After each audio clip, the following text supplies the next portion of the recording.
সুতপাস কিচেনে আপনাদের আবার একবার স্বাগত। আজ আমি বানাবো একদম ঘরোয়া পদ্ধতিতে চিকেনের একটি রেসিপি। দুর্দান্ত এই চিকেনের রেসিপি একবার বাড়িতে অবশ্যই ট্রাই করে দেখুন।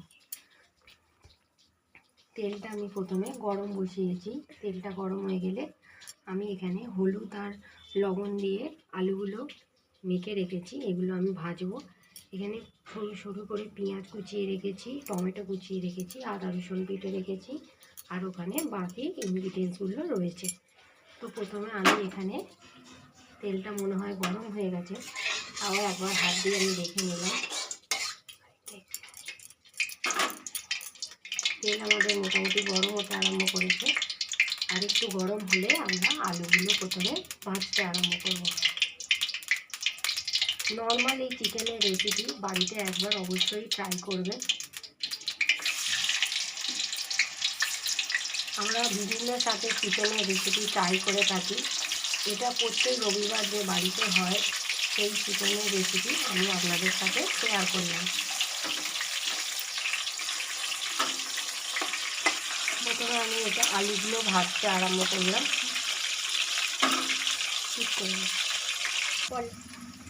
এখানে আপনারা দেখছেন আলুগুলো আমি ভাজতে দিয়ে দিলাম। তো আলুগুলো অল্প অল্প ভাজা হয়ে গেছে। এবার আমি আলুগুলোকে তুলে নেব। খুব লাল হয়ে কালো হয়ে গেলে ঝোলটা তখন তেতো হয়ে যাবে, তাই হালকা আলুগুলো ভাজলে টেস্ট লাগবে, তাই কালো করার কোনো দরকার নেই। আমার এখানে আলুগুলো ভাজা হয়ে গেছে। আমি এখানে আলুগুলো এবার তুলে নেব। আগে থেকে আলুগুলোকে আমি নুন হলুদ মাখিয়ে রেখেই দিয়েছিলাম, আর একটু লেবুর রস। আলুতে আপনারা একটু লেবুর রস দেবেন, তাতে আলুটা খেতে খুব টেস্টি হয়।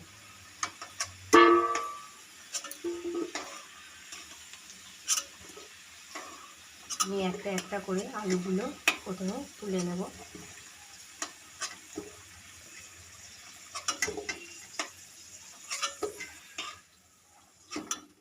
আলুগুলো আমি তুলে নিলাম। তারপরে আমি এই তেলেই দিয়ে দেবো। এখানে চিড়ে চিড়ে করে কেটে রেখেছি, এটা 800 চিকেন, তাই আমি এখানে 400 গ্রাম পেঁয়াজ নিয়েছি। সরু সরু করে কেটে রেখেছি, তাই আমি এটা 400 থেকে 450 গ্রাম পেঁয়াজ তেলে দিয়ে দেবো।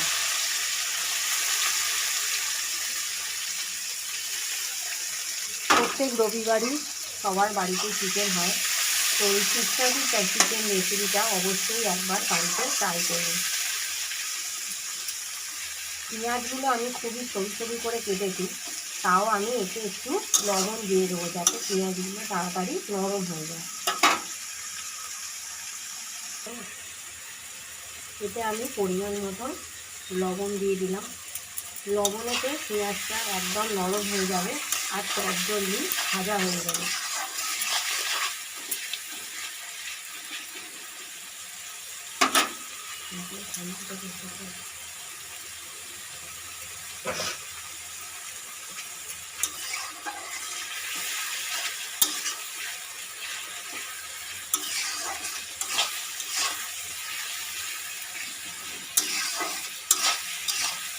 চিকেন সবাই অনেক রকমভাবে ট্রাই করে।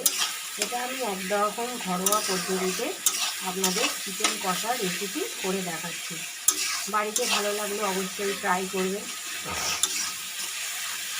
পেঁয়াজ আমি একদম সরু সরু করে কেটেছি, তারপর লবণ দিয়েছি, দিতে পেঁয়াজগুলো একদম নরম হয়ে আসছে। দিয়ে পেঁয়াজগুলো নাড়তে থাকি, নাহলে নিচে ধরে যেতে পারে।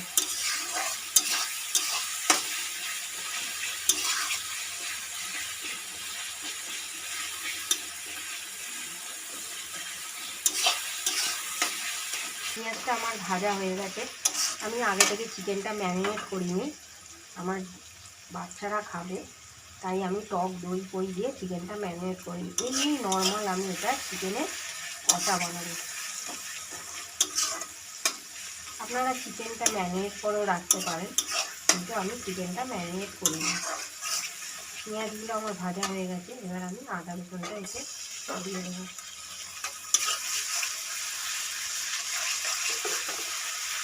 আদা রসুনটা দিয়ে আমি এটা ক্রমাগত একটু নাড়তে থাকবো, যাতে আদা রসুনটা তলায় লেগে না যায়। আমি পেঁয়াজগুলো এতই সরু সরু কেটেছি যে অনায়াসেই সেটা তেলের সাথে মিশে গেছে। এরপর আমি দেবো একটা বড় সাইজের টমেটো। টমেটোটা দিয়ে আমি এবার এটা ভাজতে থাকবো।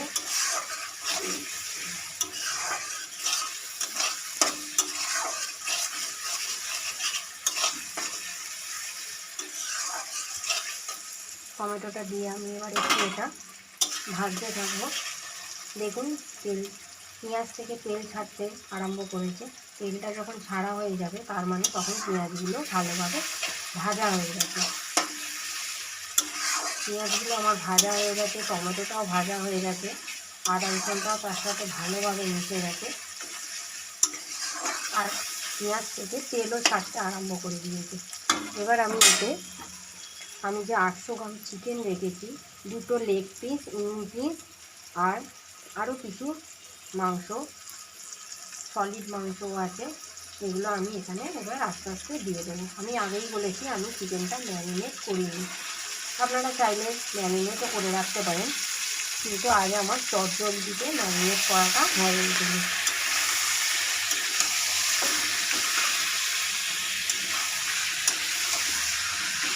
আগে আমার লবণ দেওয়া হয়ে গেছে, তাই আমি আর লবণ দেবো না।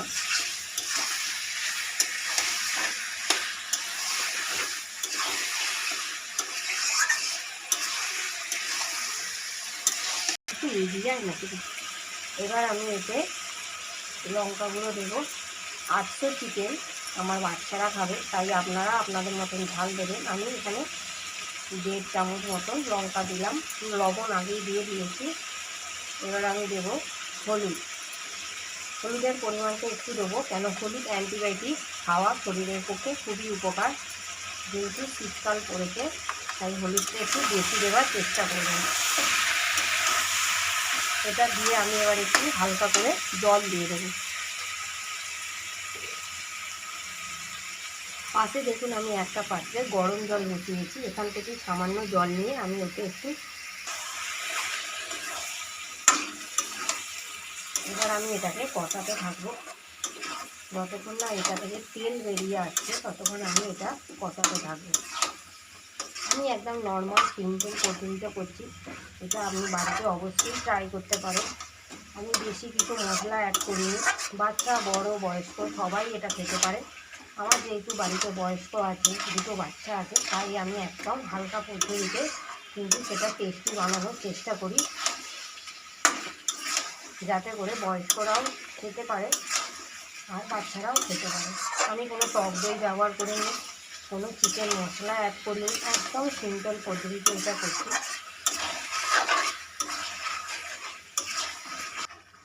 মাংসটা আমার সমস্ত মশলার সাথে আমি ভীষণভাবে কষে নিয়েছি। এবার আমি যেহেতু এটা প্রেশারে দেবো না, সেহেতু আমি এই ভাজা আলুগুলো এবার এতে দিয়ে দেবো, যাতে দুটো জিনিস একসঙ্গে সেদ্ধ হয়ে যায়। আপনারা প্রেশারেও দিতে পারেন, কিন্তু প্রেশারে দিলে চিকেনটা একটু নরম হয়ে যায়, আর কড়াইতে করলে একটু চিকেনটা গোটা গোটা থাকে।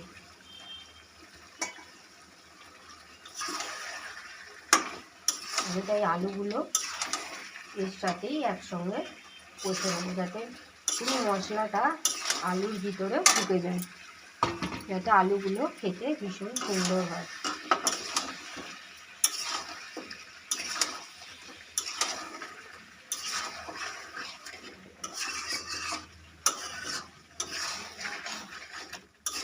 আমি এবার এটা মিনিট 15 ধরে ভালোভাবে কষিয়ে নেব। যেহেতু আমি এটা কষা করব তাই মিনিট 15 ধরে কষিয়ে নেব। কষানো খানিকক্ষণ হয়ে গেছে, 5 মিনিট মতন, তাই আমার অপর পাত্রে যে গরম জলটা ছিল সেটা আমি এটার মধ্যে ঢেলে দিয়েছি। দিয়ে এটা 5 মিনিট অলরেডি কষানো হয়ে গেছে, দিয়ে এটা আর 10 মিনিট ভালোভাবে ফুটে গেলেই তখন আমি এটা সিমটা কমিয়ে দেবো। আর এটা আমার 10 মিনিট আরও এই ঝোলটা ফুটে যাক, যাতে জিনিসটা ভালোভাবে সেদ্ধ হয়ে যায়। আমি আবার এসেছি, দেখছি চিকেনটা কতটা সেদ্ধ হয়েছে।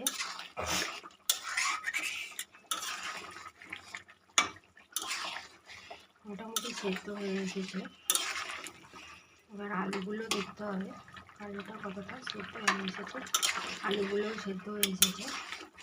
এবার আমি আর ঢাকনা দেবো না, এবার আমি এটা হালকা হাতে নাড়তে থাকবো, কারণ চিকেন যখন অনেকটা কষা হয়ে যাবে তখন হালকা হাতে নাড়তে হবে। চিকেন নিজের খুব নরম হয়, মাটনের মতন শক্ত হয় না, এই হালকা হাতে নাড়লে সেটাই বেটার, নাহলে চিকেনটা খুলে যেতে পারে। এটা আমি একদম সিম্পল তরিকে দেখালাম চিকেন কষার রেসিপি, একদম সিম্পল রেসিপি, চটজলদি বানানো যায়, কোনো মশলা নেই, টক দই নেই, কোনো কিছুই নেই। এগুলো বাচ্চা বয়স্ক সবাই খেতে পারবে। টক দইটা আমি অ্যাভয়েড করেছি কারণ আমার গ্যাসের সমস্যা, তাই টক দইটা অ্যাভয়েড করেছি। যাদের গ্যাসের সমস্যা তারা টক দই অ্যাভয়েড করাই ভালো, আর আমার বয়স্ক মানুষও খাবে, তাই সেই জন্য আমি টক দইটা ব্যবহার করিনি। আপনারা চাইলে টক দই ম্যারিনেট করে রাখতে পারেন, তাতে আরও বেশি টেস্টি হয়। আমি আলু একটা ভেঙে দেখলাম কতটা প্রপার সেদ্ধ হয়েছে, আর মিনিট 5 হলেই এটা সেদ্ধ হয়ে যাবে। আমার এই দেখুন চিকেনটা একেবারে কষা কষা হয়ে গেছে। এবার আমি এটা গ্যাসটা কমিয়ে দিলাম, বন্ধ করে দিচ্ছি। এবার আমি এটা নামিয়ে নিলাম। আর একটা টিপস আপনাদের দিচ্ছি, এটা আমি দেখুন এবার নামিয়ে নিলাম একটা বাড়িতে।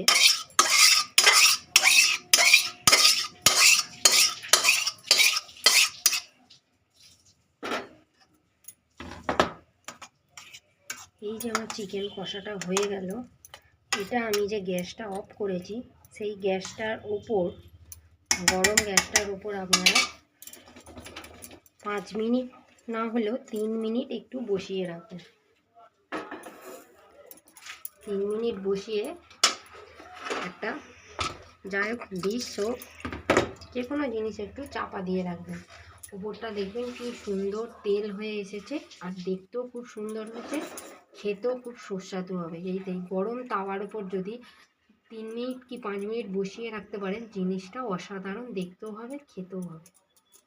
তাই এটা আমি একটু গরম গ্যাসটার উপর 5 মিনিট কি 3 মিনিট বসিয়ে রাখবো। তো আজকের মতন টাটা, বাই বাই। কথা তো বলাই হলো না, যদি ভালো লাগে লাইক করবেন, শেয়ার করবেন, আর পাশে থাকা বেল আইকনটি অবশ্যই ক্লিক করে দেবেন।